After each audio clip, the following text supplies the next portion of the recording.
Shubhodayam, welcome to morning session. Gently keep your hands on your face for 10 seconds. 10, 9, 8, 7, 6, 5, 4, 3, 2, 1, 0. ఆరు చేతులు చూస్తూ నెమ్మదిగా కడతెరుద్దాం. 5, 4, 3, 2, 1, 0. ముందుగా మనందరికీ గురువు గారైన బ్రహ్మర్షి పితామహ పత్రిజీకి సహస్ర కోటి నమస్సుమాంజలు, సహస్ర కోటి కృతజ్ఞతలు అర్పించుకుంటూ ఓషో గారిని ఆహ్వానించుకుందాం. ఓషో గారి ద్వారా ద మాస్టర్ సీట్ అనేటువంటి వారి బుక్ ద్వారా వారి వ్యాఖ్యానం విందాం.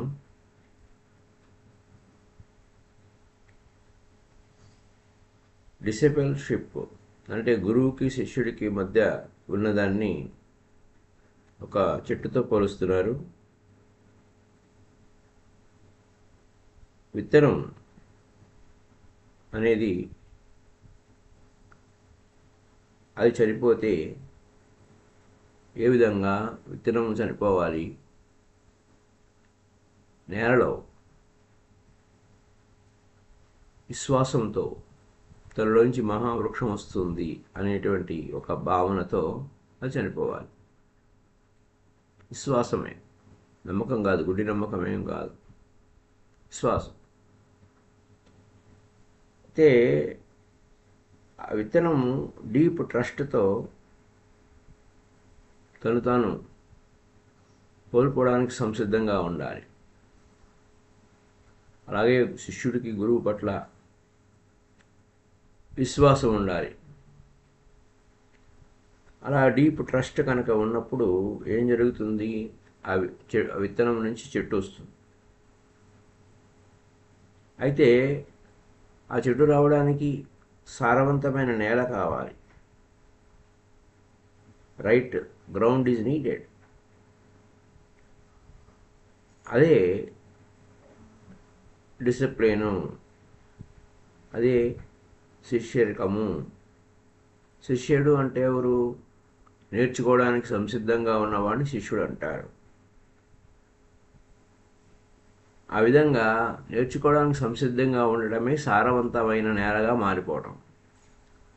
ఆ నేలలో విత్తనం పడి ఆ విత్తనం తను తాను కోల్పోతే అందులోంచి మహావృక్షం వస్తుంది.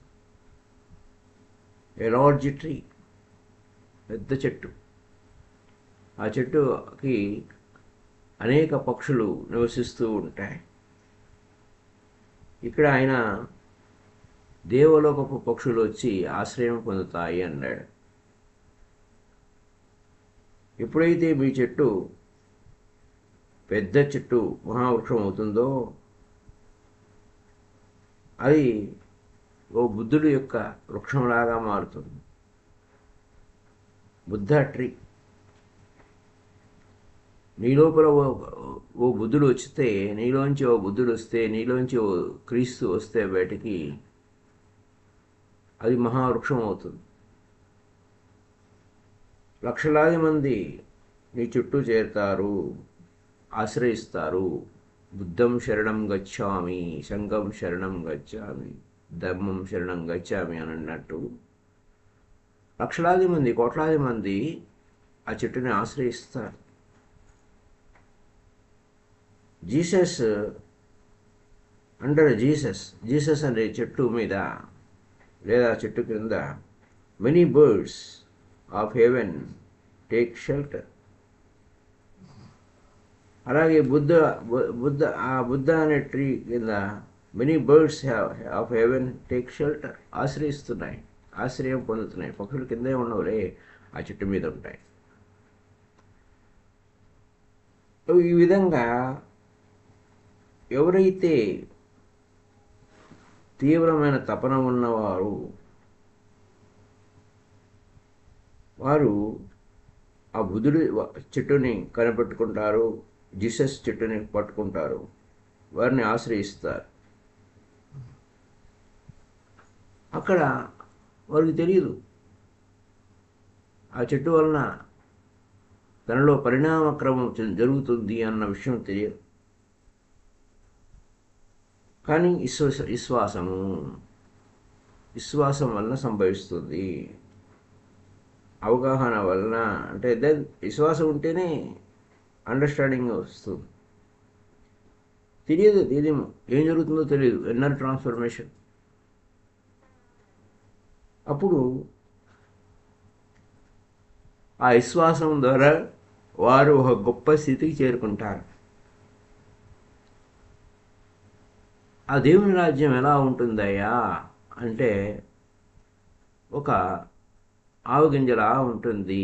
దేని వలె ఉంటుందంటే ఆవుగింజలా ఉంటుంది, అంటే గింజల్లో కల్లా చిన్నది. అప్పుడు ఆ దేవుని రాజ్యం లోపలికి నువ్వు ప్రవేశించినప్పుడు, నీ లోపలికి నువ్వు ప్రవేశించినప్పుడు చాలా సూక్ష్మమైనటువంటి, స్థూలంగా చూస్తే గింజలన్నింటిలో కల్లా, సీడ్స్ అన్నింటిలో కల్లా స్మాల్ సీడు ఆవుగింజ. నువ్వు ఆ దేవుడి రాజ్యానికి రాజువి. నువ్వు దేని వలె ఉన్నావు? విత్తనం వలె ఉన్నావు, ఆ మస్టర్డ్ సీడ్ వలె ఉన్నావు. అయితే నువ్వు రెడీగా ఉండు, చనిపోవడానికి రెడీగా ఉండు. Prepare for your death. అంటే ఆ నేను అనేది మాయమైపోతే ఆ దేవుడే ఉంటాడు. అయితే భయం, ఏమవుతామో ఏమో తెలియదు. ఆ విధంగా మనం జంప్ చేయలేం. చాలామంది వెనక్కి వచ్చేసారు, చాలామంది అక్కడ ఒడ్డు దాకా వెళ్ళి మళ్ళీ వెనక్కి వచ్చేసారు, పారిపోయి వచ్చేసారు. భయం అన్నమాట. ఒక లోయలో పడిపోతామేమో అన్న భయం.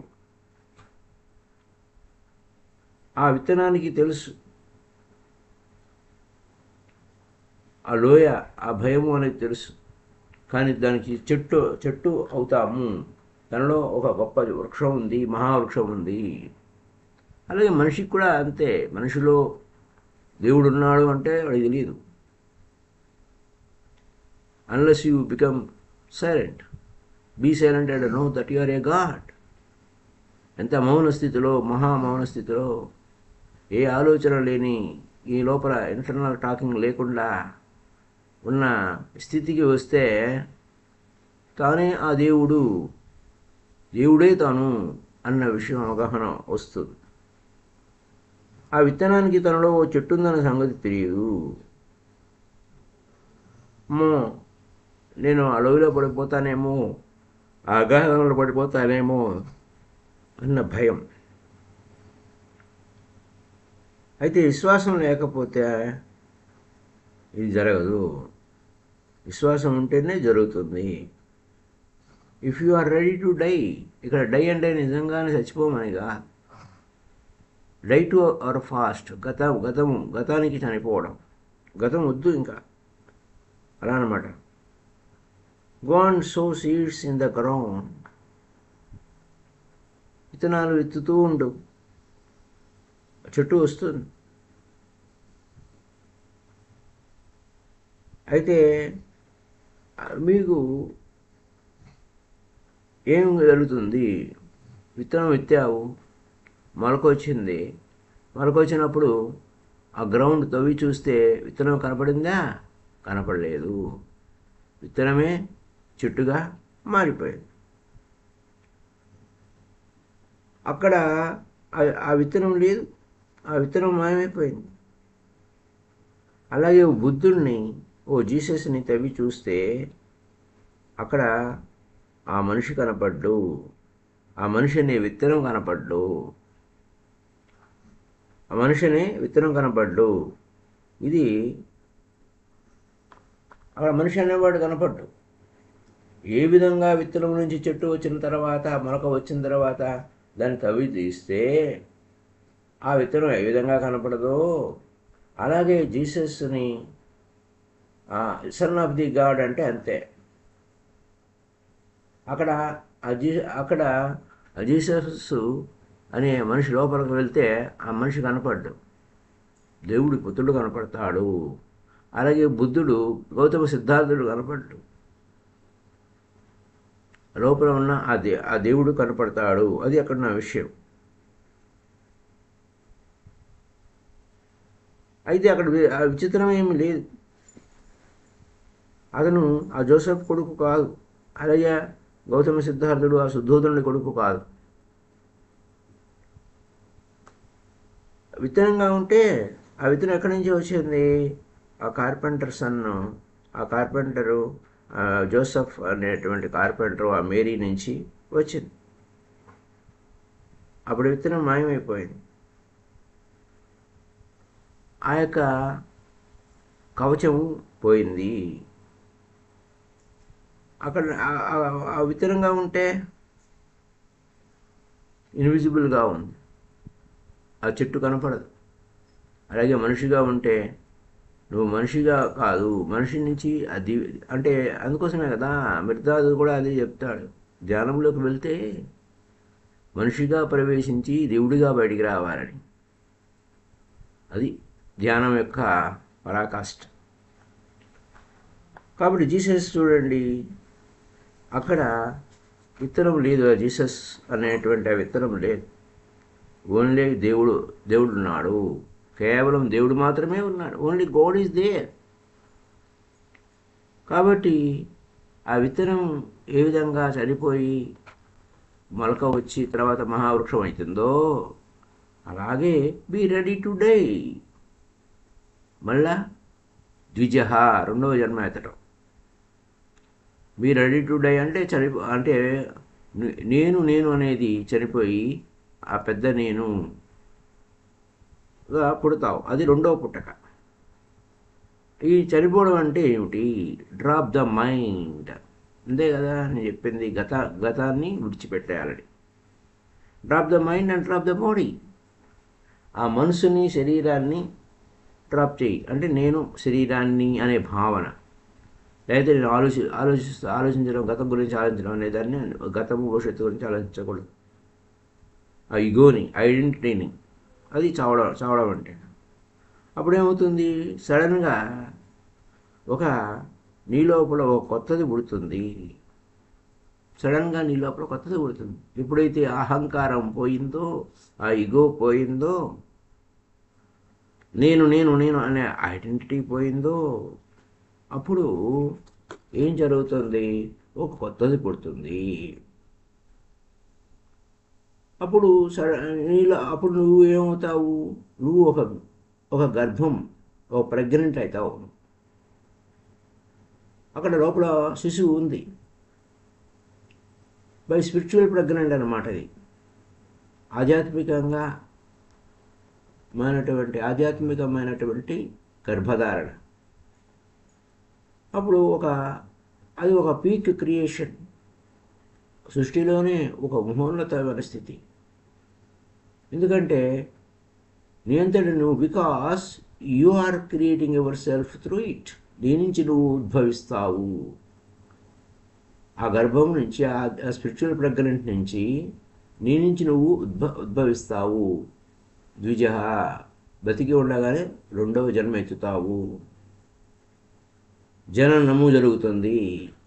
ఒక గొప్ప ఆవిష్కరణ జరుగుతుంది. అది దేనితోనూ పోల్చలేనిది.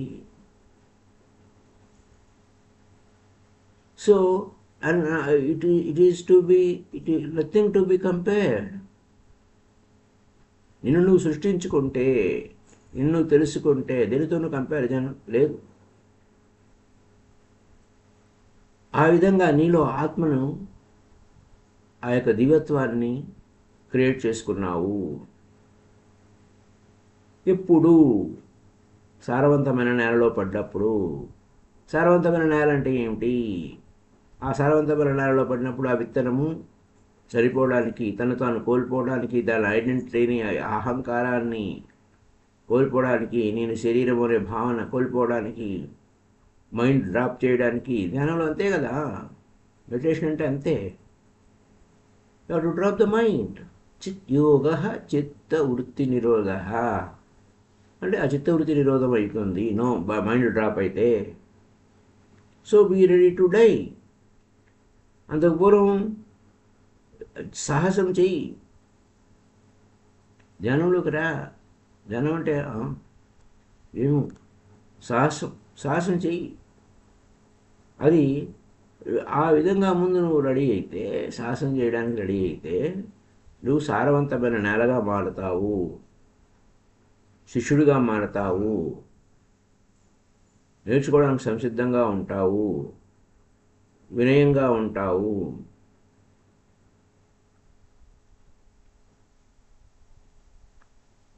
వెంటనే అక్కడ ఉండవు, కానీ be get ready for it. ఇమీడియట్గా ఏం లేకపోయినా నువ్వు రెడీ అయిపోవాలి.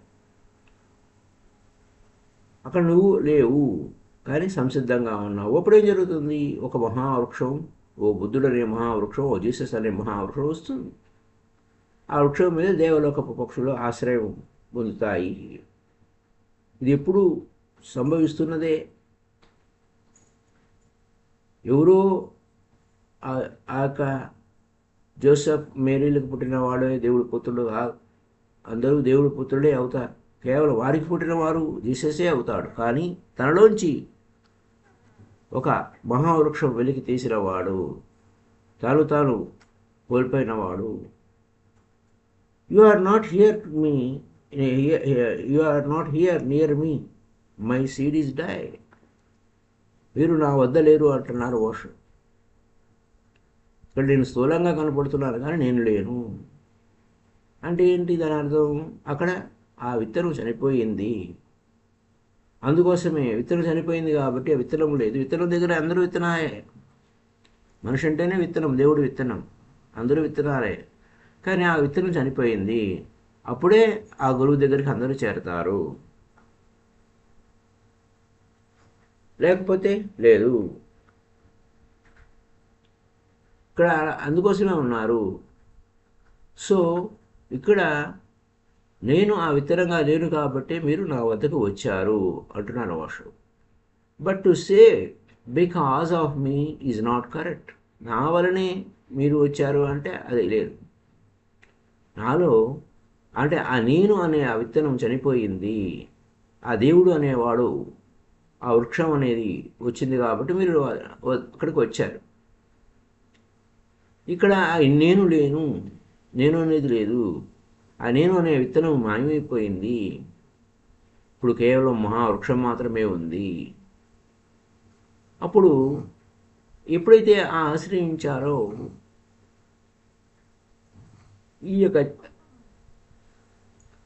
ఈ నేను అనేది లేదు, కానీ నా ద్వారా మీ లోపల ఉన్న దివ్యత్వాన్ని వెలికి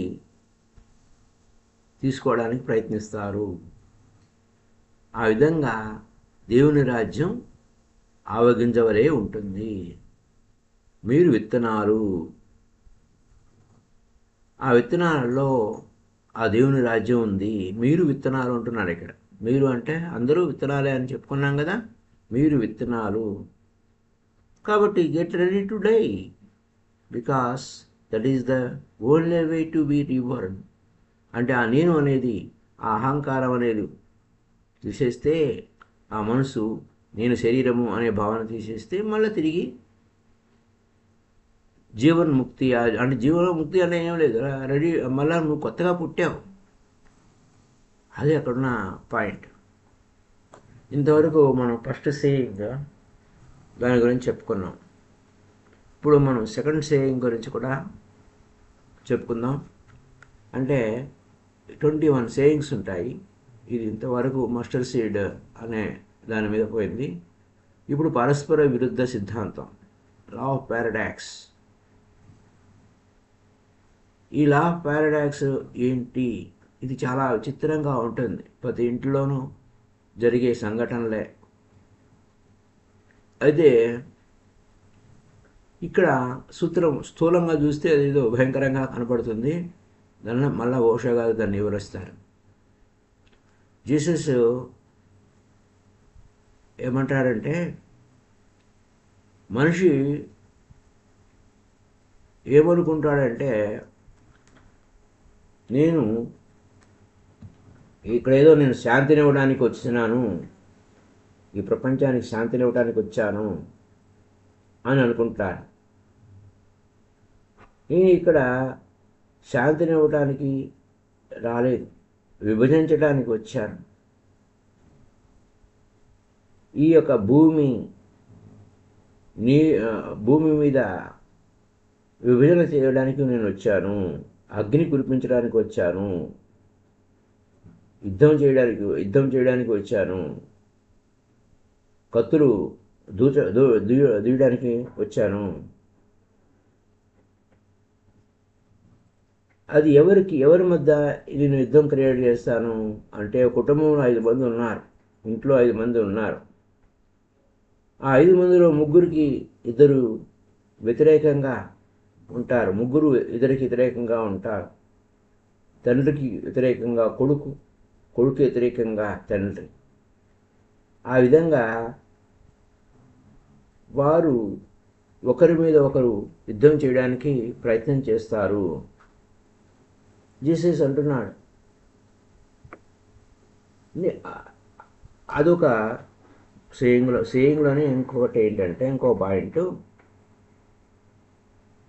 నేను మీ కన్ను చూడలేని దానిని మరో కన్ను ఇస్తాను, మీ చెవులు వినలేని దానిని మరొక చెవి ఇస్తాను, మీ చెయ్యి స్పర్శతో స్పర్శించలేని దాన్ని మీకు స్పర్శించేలా చేస్తాను. అది ఆ యొక్క మనిషి గుండె ఏదైతే ఉందో అది వినలేని దాన్ని కూడా నేను ఆ గుండెలో ఉన్న ఒక అద్భుతమైన ఇది నేను ఇస్తాను అనండి. ఇది పరస్పర విరుద్ధంగా ఉంది. జీసస్ ఎప్పుడు కూడా ఎవరిని చంపలేదు, కానీ ఆయన మాటలేంటి ఇలా ఇంతగా ఉన్నాయి అని అనిపిస్తాయి. అయితే చాలా అర్థవంతమైన వ్యవహారం, చాలా అర్థవంతమైనది వ్యవహారం అది. అంటే గురువు యొక్క మాటలు నేరుగా తీసుకోకూడదు, దాంట్లో చాలా మర్మం ఉంటుంది.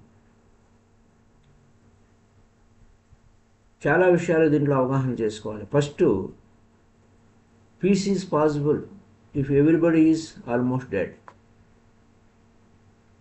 అంటే అందరూ చచ్చిపోతే శాంతి వస్తుంది, అందుకోసం చంపుతారా? There will be no war, no conflict, but there will be no life either. అందరూ చనిపోయిన తర్వాత ఎవరు ఒకళ్ళు కొట్టుకోవడానికి ఎవరు లేరు, ఇంకా అందరూ చనిపోయారు, అంతా నిశ్శబ్దమే. అక్కడ యుద్ధాలు లేవు, గొడవలు లేవు, జీవితం కూడా లేదు, అంతా శ్మశాన నిశ్శబ్దం. దానివల్ల ఏమైనా ఉందా? విలువ లేదు. దానికన్నా యుద్ధం, కొట్లాడుకోవడం మేలు, చంపడం కంటే కొట్లాడుకోవడం మేలు. కనీసం ఆ యుద్ధం చేసేటప్పుడన్నా నువ్వు బతికే ఉంటావు. అది ఇక్కడ పరస్పర విరుద్ధ సిద్ధాంతంలో యుద్ధం చేయడం అంటే, యుద్ధం చేస్తే వచ్చేటువంటి చంపడం వలన వచ్చేటువంటి పరిస్థితి ఒకటి, యుద్ధం చేస్తూ ఉండటం వల్ల పరిస్థితి ఒకటి. ఇంకొక శాంతి, 2 రకాల శాంతుల గురించి మాట్లాడుకోండి. ఇది ఈ తలంలో సంబంధించింది కాదు. Different dimension. నువ్వు సజీవంగా ఉన్నావు, కానీ నీతో నువ్వు ఉన్నావు. సజీవంగా ఉండి ఇక్కడ ఏం జరుగుతుంది? ఇళ్ళల్లో కొట్లాడుకుంటూనే ఉన్నారు, చంపుకుంటూ కూడా ఉన్నారు. మనకి వార్తల్లో చూస్తూ ఉంటే, చుట్టుముట్టు చూస్తూ ఉంటే ఇళ్ళల్లో ఒకడొకడు చంపుతూ ఉన్నారు, లేదా చస్తూ ఉన్నారు. చస్తే ప్రశాంతత అనుకుంటున్నారు. అయ్యా, నువ్వు చస్తే ప్రశాంతత అనుకుంటున్నావేమో, అందరూ చచ్చిపోయారు భూమి మీద, ఇంకెవరూ లేరు, అంతా శ్మశాన నిశ్శబ్దం తప్ప ఏమీ లేదు. ఆ ప్రశాంతత లేదా ఆ నిశ్శబ్దము కావాలంటే ధ్యానంలో ప్రవేశించు, నీ లోపలికి నువ్వు ప్రవేశించు, ఆ మనసును శూన్యం చెయ్యి, నీతో నువ్వు ఉండు. అప్పుడు నీ స్వస్వరూపం తెలుసుకుంటావు, నువ్వు ఎన్లైటన్ అవుతావు, నీలో ఒక దీపం వెలుగుతుంది, చీకట్లో ఉండవు. ఇది జీసస్ చెప్పే మాట. Then there will be more life. ఇంకా మరింత సజీవంగా ఉంటాం. ఇంట్లో ఉండి కొట్లాడుకుని వస్తూ ఉంటాం కాదు, ఇంట్లో ఉండి ధ్యానం చేయాలి, అందరూ కూర్చొని ధ్యానం చేయాలని అక్కడ అర్థం. There will be no more life, there will be more life. ఎప్పుడు కొట్లాడుకుంటే చంపుకుంటే నో మోర్ లైఫ్, అసలు లైఫ్ ఏమో లేదు. కానీ there will be more life. ఎప్పుడు మెడిటేషన్ చేసి ఇంట్లో అందరూ కూర్చొని ధ్యానం చేసి తన లోపల ఉన్న వెలుగును దర్శించి తనతో తాను పరిచయం చేసుకొని అప్పుడు ఏం సంభవిస్తుంది? ఒక ఎన్లైటైన్మెంట్ సంభవిస్తుంది. నీ అప్పో దీప భవ అని ఏ విధంగా బుద్ధుడు అన్నాడో ఆ జీసస్ ఇదే చెప్తున్నాడు. You are not in darkness. చీకటి ఉండదు, ఇంకా దీపం వెలిగిస్తావు. More life, more silence. అది ఆ సైలెన్స్, ఆ నిశ్శబ్దం ఎటువైపుకి వెళ్ళింది? జీవితం వైపుకి వెళ్ళింది, మరణం వైపు కాదు. అది శ్మశాన నిశ్శబ్దం కూడా కాదు. ఎంత ప్రశాంతతో, ఆ ప్రశాంతత వలన పూర్ణ శాంతి లభిస్తుంది. ఇక్కడ ఇది పీస్ అనేదానికి, శాంతి అనేదానికి పరస్పర విరుద్ధంగా ఉంది. Law of paradox. అప్పుడు ఇక్కడ పారాడాక్స్లో యుద్ధం చెడ్డది, యుద్ధం చెడు. అంటే కొట్లాడటం మంచిది కాదు, యుద్ధం చేయడం, కొట్లాడుకోవడం మంచిది కాదు, ద్వేషం మంచిది కాదు. ఈ భూమి మీద ఉన్న ఒక చెడు ఏమైనా ఉందంటే యుద్ధము, ద్వేషము, పరస్పరము యుద్ధం చేసుకోవటము, ద్వేషించటం. రోగము చెడే, ఆరోగ్యం మంచిది. రోగం పోవాలి, ఆరోగ్యమే కావాలి మనం. అయితే గుర్తుపెట్టుకోవాల్సిన విషయం ఏంటంటే, ఆ చచ్చిపోయిన వాడికి రోగమేముంది? పోయాడు వాడు, ఇంకా వాడికి రోగమే లేదు.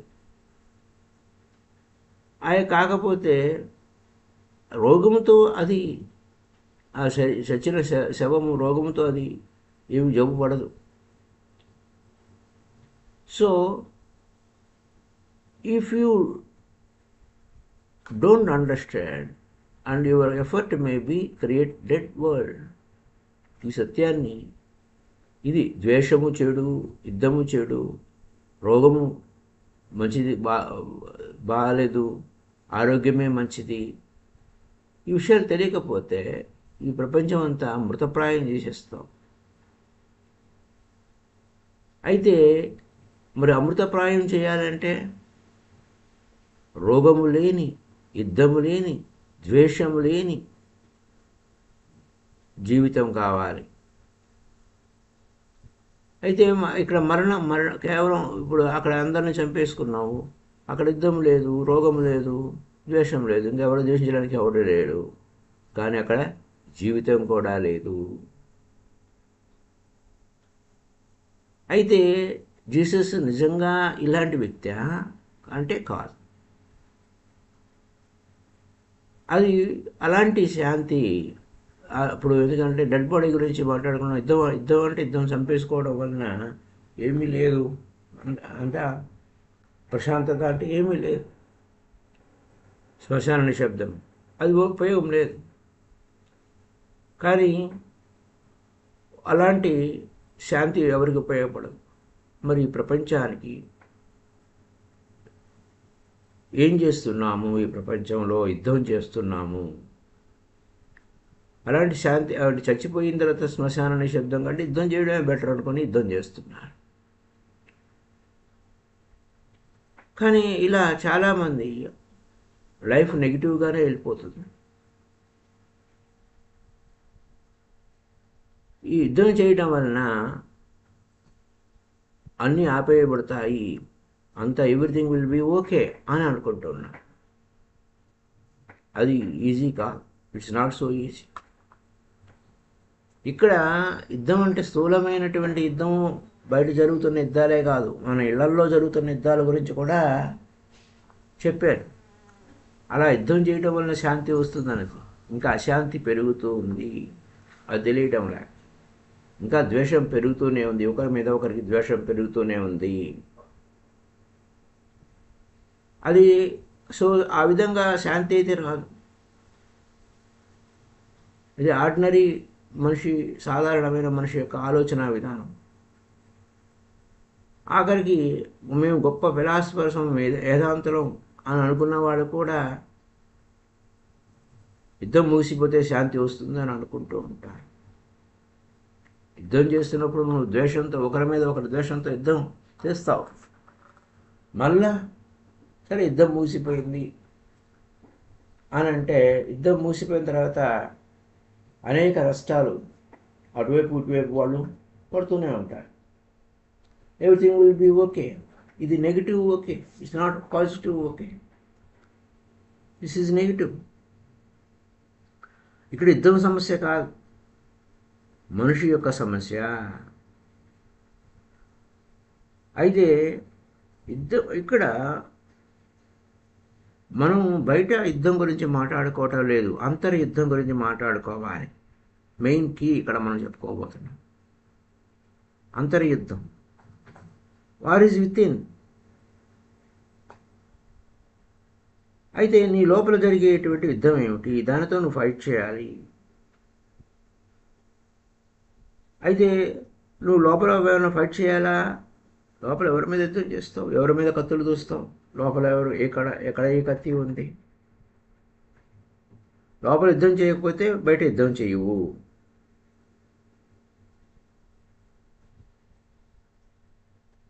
అయితే if you have fought the war with in and have become victorious, అయితే అంతర్యుద్ధం ఏమి?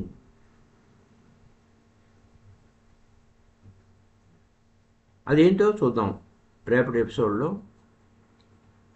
ఒక విచిత్రమైన విషయం, మహావీరుడిని ఏమని చెప్తారంటే, ఆయన గొప్ప జయం సాధించిన వాడు, విజేత అని అంటారు. గ్రేట్ కాంకరర్, జిన్నా. ఆయన ప్రపంచాన్ని ఎవరి మీద యుద్ధం చేయలే, కానీ తన లోపలికి పోయేటప్పుడు అనేక యుద్ధాలు జరుగుతాయి లోపల. అది సింబాలిక్గా చెప్పబడింది, అంతర్యుద్ధము. లోపలికి వెళ్ళేటప్పుడు నువ్వు లోపలికి వెళ్ళినప్పుడు వెంటనే కళ్ళు మూసుకోగానే ఎక్కడ లేని ఆలోచనలు వస్తాయి. వాటన్నిటిని కట్ చేస్తూ లేదా కళ్ళు మూసుకొని కూర్చోగానే ఆ ఒళ్ళంతా నొప్పులు రావటం, ఒళ్ళంతా నొప్పులు వస్తున్నాయి, నాకు అక్కడ నొప్పి వచ్చింది, ఇక్కడ నొప్పి వచ్చింది అని అవన్నీ, ఇది అంతర్యుద్ధం లోపల జరుగుతుంది. దాన్ని జయించాలి, ఆ యుద్ధాన్ని ఎదుర్కోవాలి. సో ఆ విధంగా మహావీరుడు అంటే ఆ గొప్ప జయం సాధించినవాడు, గొప్ప విజయం సాధించినవాడు. మహావీరుడు అసలు ఒరిజినల్ పేరేంటి? వర్ధమానుడు ఆయన. మరి ఏం జరిగింది? ఆయన తనను తాను జయించాడు. అది మహావీరుడు. యోగి మహారాజ్ అంటారు. సరే, మహారాష్ట్ర నుంచి వచ్చిన మాస్టర్స్ని మహారాజ్ అంటారు. యోగి మహారాజ్. అలాగే యోగులను కొంతమంది మహారాజ్ అంటారు. తను తాను జయించినవాడు. Man has conquered himself. తను తాను జయించినవాడు. మహావీరుడు అంటే తను తాను జయించినవాడు. ఒకసారి తను తాను జయించినవాడు అప్పుడు ఏం జరుగుతుంది? అప్పుడు అన్ని యుద్ధాలు ముగిసిపోతాయి. ఇంకే యుద్ధంతో పని లేదు, బాహ్య యుద్ధంతో పని లేదు, ఇంకే యుద్ధాలు ఎవరితో యుద్ధం చేయాల్సిన అవసరమే లేదు. మహావీరుడు.